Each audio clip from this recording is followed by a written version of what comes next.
Ted Bundy called himself, quote, the most heartless son of a whore you'll ever meet. His actions show that statement to be true. The cops in the Pacific Northwest were very worried in the spring and summer of 1974. Young college women in Washington and Oregon were going missing at a worrisome rate, and police didn't have many clues about who was doing it. 6 women had been taken in just 6 months. Janice Ann Ott and Denise Marie Nosland went missing in open daylight from a busy beach at Lake Sammamish State Park.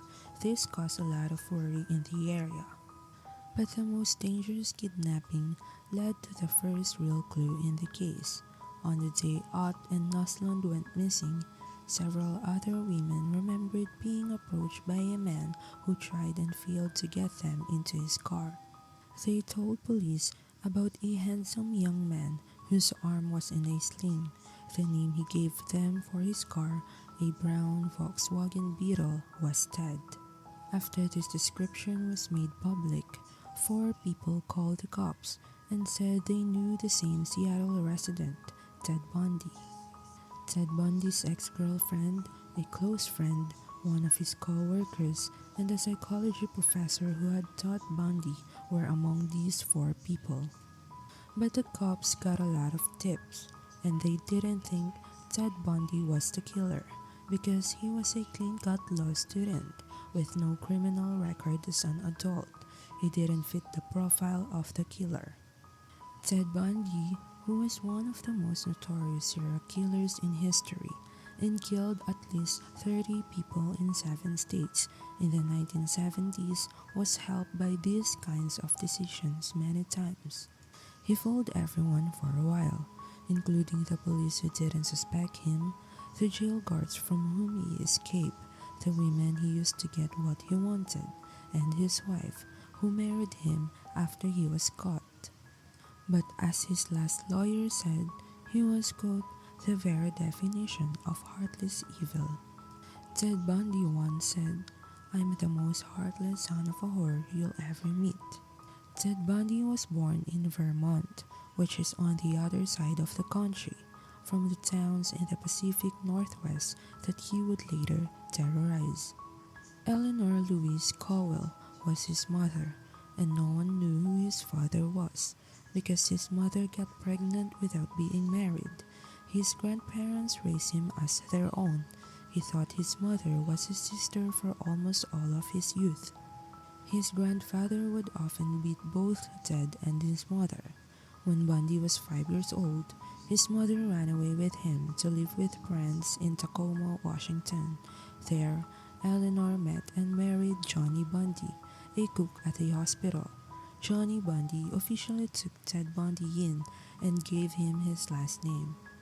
Bundy didn't like his stepfather and would later say bad things about him to a lover.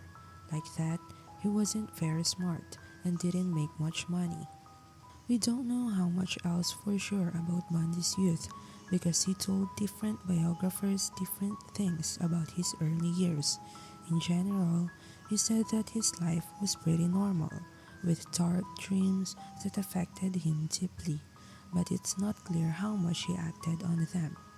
The stories of others are also hard to understand, even though Bundy said he was a loner who walked the bad parts of town at night to spy on women. Many people who knew him in high school say he was well known and liked. In 1965, Ted Bundy finished high school and went to the nearby University of Puget Sound. Before going to the University of Washington to study Chinese, he was only there for 1 year. He left school after a short time in 1968, but he went back right away as a psychology major. During his time off from school, he went to the East Coast, which is probably where he found out for the first time that women he thought was his sister was actually his mother.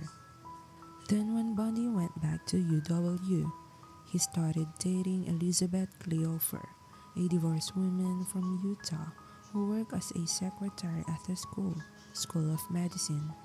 Cleofer was one of the first people to tell cops that Bundy might have killed people in the Pacific Northwest. Ann Roll, a former Seattle police officer, was one of the four people who told police about Bundy. Rule and Bundy met around at the same time when they both worked at Seattle's Suicide Call Crisis Center. Bundy was accepted to the University of Puget Sound Law School in 1973, but he stopped going to class after a few months. Then, in January 1974, people started going missing. Ted Bundy's first known attack was not a murder, but rather an assault on Karen Sparks, an 18-year-old University of Washington student and dancer. Bundy broke into her apartment and beat her to sleep with a metal rod from her bed frame. He then used the same object to aid her. His attack put her in a coma for 10 days and left her with permanent problems. Linda Ann Healy, another UW student, was Ted Bundy's next victim and the first person whose death was proven to be his. A month after he attacked Karen Sparks, Bundy broke into Healy's apartment early in the morning, knocked her out, dressed her body, and brought her out to his car. She was never seen again, but years later, a piece of her brain was found at one of the places where Bundy dumped his victims. After that, Bundy kept going after women students in the area. He came up with a plan. He would go up to women wearing a cast or acting in some other way, like he was hurt, and ask them to help him put something in his car. He would then beat them until they were asleep, tie them up, aid them, and kill them.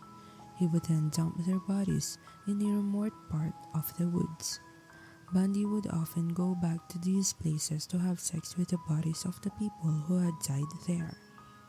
In some cases, Bundy would cut off the heads of his victims and sleep next to their skulls in his flat. Bundy once said, quote, "The most important thing was to take someone's life, and then taking physical possession of the remains. Murder is not just a crime of lust or violence," he said. "It becomes my property. They are a part of you.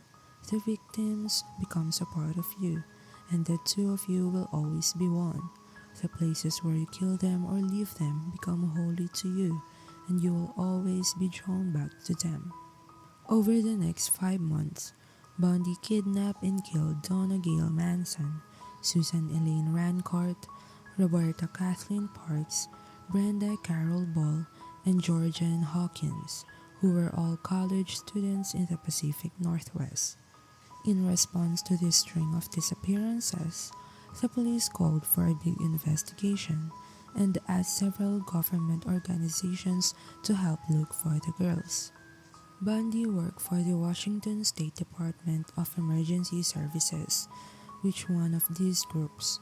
There, Bundy met Carol Ann Bone, a mother of 2 who had been divorced twice.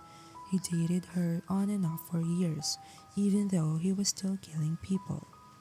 As the search for the kidnapper went on, more witnesses gave descriptions of Ted Bundy and his car that fit. Just some of his victims' bodies were being found in the woods. Bundy was accepted to law school in Utah and moved to Salt Lake City. He continued to rape and kill young women while he lived there, including a stranger in Idaho and 4 teenage girls in Utah. Clover knew Bundy had moved to the area. When she heard about the murders in Utah, she called the police again to say that she still thought Bundy was responsible. There was more and more proof that pointed to Ted Bundy, and when investigators in Washington put it all together, Bundy's name was at the top of the suspects list. Bundy didn't know the law enforcement was getting more interested in him, so he kept killing. He went from his home in Utah to Colorado to kill more young women there. In August 1975, Bundy was finally stopped while driving through a suburb of Salt Lake City. Inside the car, cops found masks, handcuffs, and blunt objects. Even though this wasn't enough to put him in jail, a police officer put him under watch because Bundy was also a suspect in the earlier killings. The police then found his old beetle, where they found the hair that matched three of his victims. With this information, they put him in a lineup where one of the women he had tried to take was able to pick him out. He was found guilty of kidnapping and assault and sent to jail while the police tried to build a murder case against him. Ted Bundy was caught, but that didn't stop him from killing. Soon, he got away from prison for the first of two times in his life. In 1977, he got away from the law library in the Aspen, Colorado jail. He was able to go to the library during a break in his preliminary case because he was his own lawyer. On paper, he was looking up the rules that applied to his case, but since he was his own lawyer, he wasn't tied down, and he took his chance when he saw it. He jumped out of the second floor window of the library and ran away into the trees before the guard came back to check on him. He wanted to go to Aspen Mountain, so he broke into a cabin and then a trailer to get food and other goods, but he didn't have much money, so he quickly gave up on his plan to run away into the woods. Back in Aspen, he stole a car so he could get away from the jail cell he was trying to get out of. But the careless way he left Aspen made him stand out, and police officers were able to catch him. After running away for 6 days, he was caught. 6 months later, Bundy escaped again, this time from a jail cell. After carefully looking at a map of the prison, Bundy learned that his cell was right below the chief jailer's living quarters. There was only a crawl space between the two rooms. Bundy swapped with another prisoner for a small hacksaw, and while his cellmates were working out or taking showers, he scraped away layer after layer of plaster from the ceiling. He made a small, very small crawl space. He started eating less on purpose so he could lose weight. He also made plans. Last time he tried to escape, he couldn't because he didn't have any money in the outside world. This time, Carol Ann Bone, the woman he would marry in jail, smuggled him a small amount of money, which he hid. When he was ready, Bundy finished digging the hole and climbed up into the room of the chief jailer. When he saw that it was empty, he took off his prison outfit and put on the man's regular clothes. Then he walked out the front doors of the jail. This time he didn't waste time. He quickly stole a car and left town heading for Florida. Bundy wanted to stay out of sight, but life in Florida was giving him problems he hadn't expected. He couldn't get a job because he didn't have any ID. He had to go back to begging and stealing to make money, and the urge to do something violent was just too strong. 2 weeks after he got away, on January 15, 1978, Bundy broke into the Chi Omega sorority house at Florida State University. In just 15 minutes, he killed and sexually attacked Margaret Bowman and Lisa Levy by hitting them with firewood and suffocating them with stockings.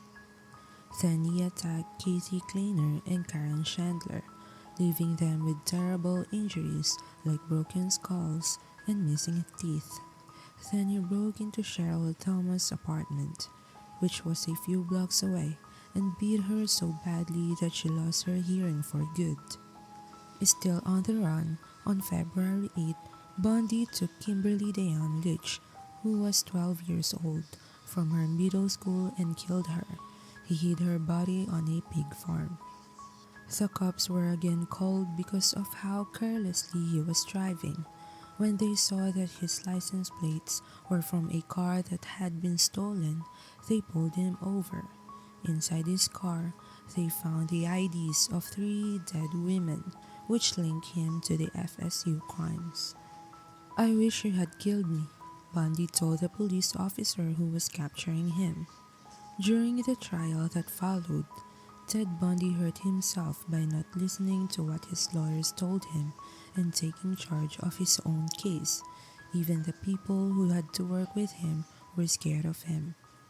Quote, "He was as close to the devil as anyone I've ever met," said Joseph Alloy, a detective for the defense. Bundy was eventually found guilty and put on death row at Florida's Rayford prison, where he was abused by other inmates, including, some sources say, a gang rape by 4 men, and had a child with Carol Ann Bone, whom he had married while on trial. On January 24, 1989, Bundy was finally put to death in the electric chair. People gathered in the street in front of the building to celebrate his death. Quote, "For everything he did to the girls, hitting, strangling, humiliating their bodies, and torturing them, I think the electric chair is too good for him," said Eleanor Rose, the mother of victim Dennis Nusland. Even though he admitted to killing many people before he died, no one knows how many people Bundy really killed. Bundy denied some killings, even though there was physical proof linking him to them, and he hinted at others that were never proven. All of this has led officials to think that Bundy killed between 30 and 40 women.